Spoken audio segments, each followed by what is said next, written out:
Hi everybody, this is going to be a roughly done video about a bug that I've been seeing on the MPCs, specifically the new MPCs up into the latest update, which is 7. It doesn't show it there. I don't know why I did that.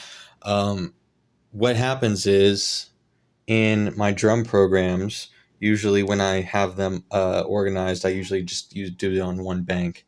Uh, and sometimes I'll find that when I go to my pad mutes, or when I'm going to my pad mixer for the drum group, sometimes I'll end up on one of these banks that are unused, or on an unused bank of any kind. And I've been struggling trying to figure out where this is coming from, how this is happening, so I could avoid it and also report it potentially. And I think I figured out what it is.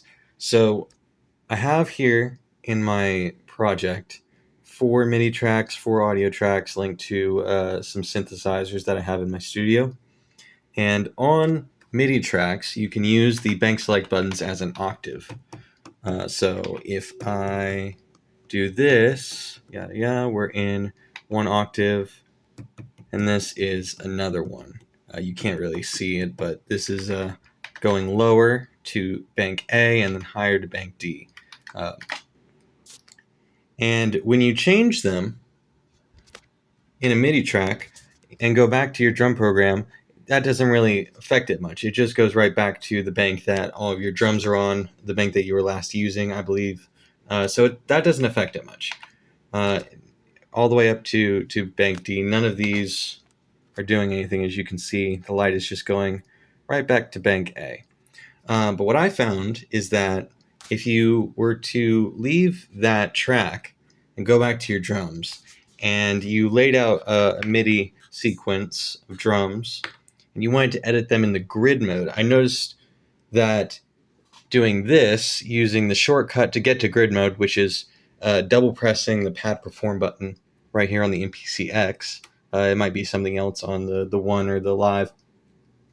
If I do this to get to the grid, you'll notice bank D lights up, and that seems to be the problem. Whenever you enter pad perform while on a drum program, it will shift to the octave you selected on your MIDI tracks. So that's what's happening. Because if we go back, you'll notice, okay, these are all in bank D. We change them to B. We go back here, and it's still stuck on D. So we set it back to where our drums are, and we do it again, and there it goes, right back to B. And this is just a minor inconvenience, but it has kind of halted the flow of getting a track together, and I think everyone can appreciate having that flow and not having it interrupted. So I hope this gets fixed in a future firmware update, and that's about it.